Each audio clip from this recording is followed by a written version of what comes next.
Hello guys, welcome to my channel A. Medical Knowledge. Here we are going to discuss about the chapter number 21, which is bone, joint and soft tissue tumor. अब इस chapters में जो हमने cover करना है वो bone के बारे में हम पढ़ेंगे, बेसिक स्ट्रक्चर, उसके फंक्शन, उसकी मैट्रिक्स, उसकी सेल, उसकी डेवलपमेंट, उसकी होमोस्टेसिस, रीमोल्डिंग, देन उसके बाद कंजेंटल डिसऑर्डर ऑफ बोन्स। इस चैप्टर में से जो मोस्टली क्वेश्चंस आते हैं वो disorders of bone, tumours of, ये चीज़ों पे बोन के इम्पॉर्टेंट है और ये पेपर में आते हैं, जिसमें हमारे पास जो जो चीज़ें आएंगी, metabolic disorder which is very important, fractures, इसमें मोस्टली क्वेश्चंस ट्यूमर लाइक लेगियंस, इसमें आर्थराइटिस, इसमें से मोस्टली क्वेश्चंस बन रहे होते हैं। जो हमारे पास ये बोन का basic structure and the function of a bones है, इसको आपको एमसीक्यूज लिहाज से और बेसिक कॉन्सेप्ट अपना मजबूत करने के लिए पढ़ना है।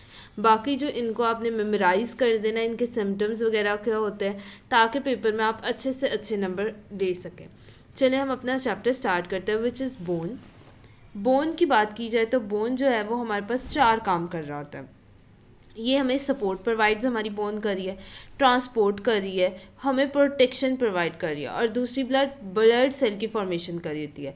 अक्सर औकात हम कह रहे होते हैं कि भाई इसकी ब्लड सेल की प्रोडक्शन नहीं हो रही, लिवर काम नहीं कर रहा, बल्कि ऐसा नहीं होता। बोन्स जो होती है वो ब्लड सेल की प्रोडक्शन में रोल अदा कर रही होती हैं। ये चारों फंक्शन जो हैं ये आपकी बुक में डिस्कस किए गए: support, transport, then muscle protection, mineral homeostasis and providing the niche for the production of blood cell, and there is extracellular matrix, ठीक है। और फिर जो हमारे पास क्या है, जो हमारे पास स्पेशलाइज सेल्स होते हैं जो मेंटेन कर रहे होते हैं मैट्रिक्स को, ठीक है। अब यहाँ पे आपने 4-5 बातें जो हैं वो और भी आप ऐड कर सकते हैं इसके फंक्शंस में, कि ये हमारी इरेक्शन ऑफ अ बॉडी कर रही होती है। मतलब हमारी फिजिकली जो हम खड़े हुए हैं वो किसकी वजह से, बोन्स की वजह से है, ठीक है। देन उसके बाद हमारे पास क्या आ रही है, हार्डनिंग और लोकोमोशन प्रोवाइड कर रही है। हमारे पास कौन प्रोवाइड कर रहा है, बोन प्रोवाइड कर रही है। देन इसके बाद ये मूवमेंट के लिए जो रिस्पॉन्सिबल है वो हमारे पास कौन है, बोन रिस्पॉन्सिबल है। देन हिमोपोइटिक मतलब ब्लड सेल की फॉर्मेशन आफ्टर बर्थ, पहले जो होता है वो क्या कर रहा है, लिवर कर रहा होता है इनिशियल स्टेजेस में। उसके बाद आफ्टर बर्थ जो होता है ब्लड सेल की फॉर्मेशन हिमो ब्लड बोन्स हमारी कर रहे होते हैं, जिसे हम हिमोपोइटिक कह रहे होते हैं, ठीक हो गया। देन उसके बाद मैट्रिक्स आ जाती है। बोन मैट्रिक्स जो है उसके अंदर भी आपने 3 से 4 बातें वो याद रखनी है, and which is very important. इसमें जो होता है ना, ऑस्टिफाइड्स आ रहे होते हैं, ऑस्टॉइड्स जो आ रहे हैं वो 35% है, मिनरल्स जो आ रहे हैं वो 65% आ रहे होते हैं। हमारी बोन की कंपोजिशन में ऑर्गेनिक कंपोनेंट्स देखें तो ऑस्टॉइड हमारे पास 35% एंड मिनरल 65%। ऑस्टॉइड 3 चीज़ों से बन के बन रहे होते हैं, विच इज़ कॉलेजन, ग्लाइकोसाइमो अमाइनो ग्लाइकॉन्स उससे, एंड देयर इज़ प्रोटीन। ये 3 चीज़ें आपने याद रखनी है और आपका यहाँ तक काम ख़त्म हो जाता है। देन उसके बाद जो आता है ना, कि हार्डनिंग जो बोन को प्रोवाइड कर रहे हैं वो कौन है, इनऑर्गेनिक मैट्रिक्स, जिसमें हमारे पास क्या आ रहा है, मायोटी हाइड्रो एक्जेनीपेथिलेट, मतलब कैल्शियम भी आ रहा है उसमें, फास्फोरस हाइड्रोक्साइड। ये जो है ये हार्डनिंग मटेरियल है। एमसीक्यूज में मोस्टली पूछ लेते हैं कि भाई हार्डनिंग मटेरियल कौन सा है। देन उसके बाद जो आता है बोन की 2 हिस्टोलॉजिकल फॉर्मेशन होते हैं। बोन जो होती है ये मेच्योर होता है, और फिर इसके बाद इसमें क्या है, लेमुलार बोन जो होती है वो आप देखेंगे कि इस तरह जहाँ पे हमारे बोन की फॉर्मेशन में सर्कल नज़र आ रहे होते हैं, ठीक है।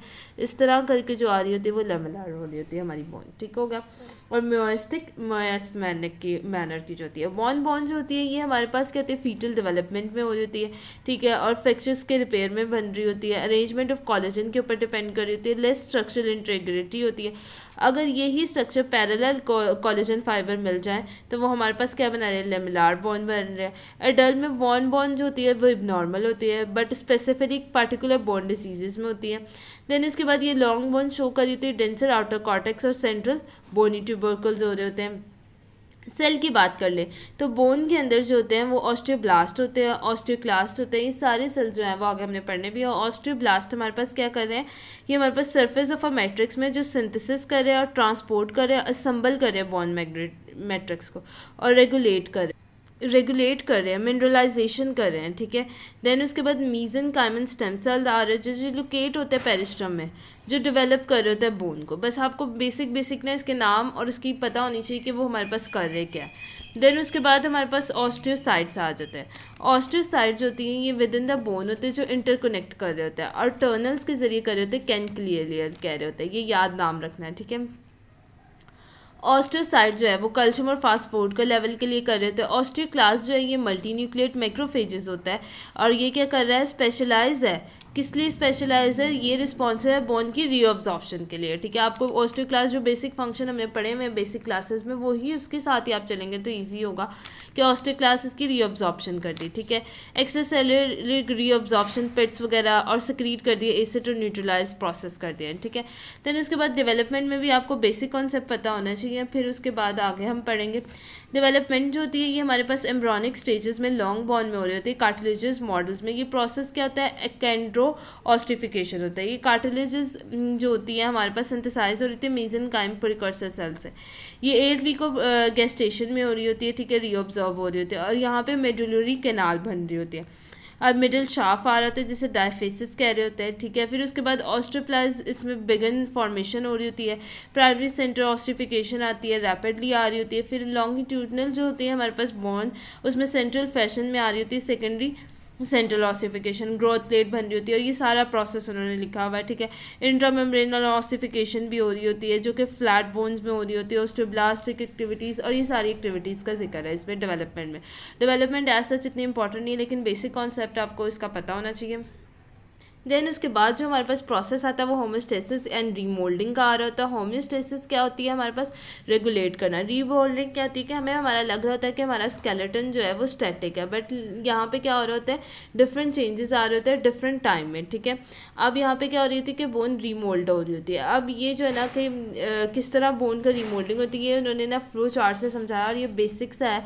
इसको आप अगर इसकी डिटेल पढ़ना चाहे तो ये पढ़ ले और अगर आपको ये फ्लो चार्ट समझ लग गया तो पेपर में यही बना देंगे, दैट इज़ मोर इम्पॉर्टेंट और मस्ट बी इनफ होगा। अब देखिए ये हमारे पास क्या है, ऑस्टियोब्लास्ट।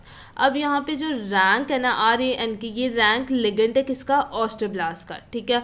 और इसका रिसेप्टर किधर लगा है, ऑस्टियोक्लास्ट पे, ठीक होगा। देन अब क्या हुआ कि जैसे ही हमारे पास रैंक लिगेंड ने रिसेप्टर पे अटैच हुआ तो ऑस्टियोक्लास्टिक एक्टिविटी शुरू होगी, ठीक होगा।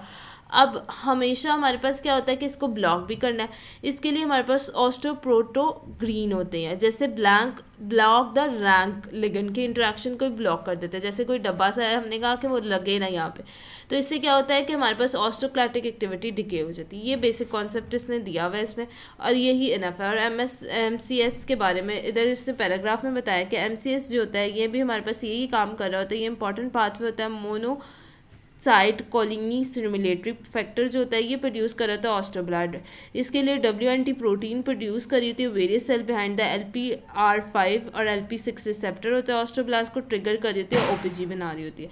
ये इसमें बेसिक कॉन्सेप्ट दिया हुआ है। देन उसके बाद उसने कॉन्जेंटल एबनॉर्मेलिटीज़ बताई हुई है। ये हमारे पास एबनॉर्मेलिटीज़ जो होती है माइग्रेट कर रही होती है कॉन्जेंटली और मीजनकाइमली। अब यहाँ पे क्या हो रहा था, डिस्टोसिस आ रही थी, डिस्टोसिस और हमारे पास डायफ्लेजिया बताया हुआ है। डिस्टोसिस जो होता है ना ये हमारे पास फॉर्मेशन होती है मीजनकाइमल कंडेंसेशन। अब यहाँ पे क्या है, मीजनकाइमा की कंडेंसेशन हुई, ठीक है, डिफ्रेंशिएशन नहीं हुई कार्टिलेज के एनालॉग की। ये मोस्ट कॉमनली होता है ये डिफेक्ट और ये कम्प्लीटली एब्सेंस होती है बोन्स। यहाँ हमारे पास एक्स्ट्रा बॉन्ड बन रहे होते हैं, मतलब ज़्यादा एक से ज़्यादा हड्डी बनी होती है जिसे हम सुप्रान्यूमेरेटेड डिजिट कह रहे होते हैं, एब्सेंट होती है फ्लेजिया कह रहे होते हैं, ठीक है। यहाँ पे नॉर्मल फ्यूजन हो रही होती है बोन्स की। जेनेटिकली ऑल्टरनेशन डिफेक्ट आ रहता है होमोबॉक्स जीन्स में, ये साइटोकाइन के रिसेप्टर में जो कि डिस्टोसिस कंट्रोल कर रहे होते हैं। और डायफ्लेजिया आ रहा होता है, ये mutated gene development remoulding of entire skeleton होते हैं। ये इंपॉर्टेंट है कि डेवलपमेंट के अंदर ये हो रही होती है डिस्प्लेजिया, ठीक है। इसमें हमारे पास क्या होती है कि म्यूटेशन आई जीन्स में जो कि हमारे पास कंट्रोल कर रहा था डेवलपमेंट को, ठीक है।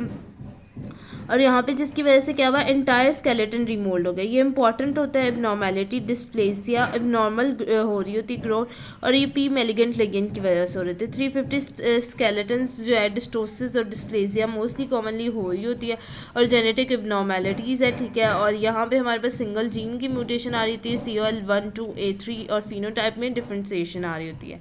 देन उसके बाद जो हमारे पास आता है वो आता है कैंड्रोफ्लेजिया। कैंड्रोफ्लेजिया जो होती है ये हमारे पास मोस्ट कॉमन स्केलेटन डिस्प्लेजिया है, जिसके पास हमारे पास क्या आता है, जिसे हम कहते हैं बोन इरेज़िना। मेजर जो ड्राफिज्म आ रहा होता है और ये किस वजह से आ रहा होता है, जो इंपॉर्टेंट बात याद रखने की, ऑटोसोमल डोमिनेंट डिसऑर्डर है, ठीक है। अब यहाँ पे क्या आया, रिटार्डेड कार्टिलेज की ग्रोथ आ गई।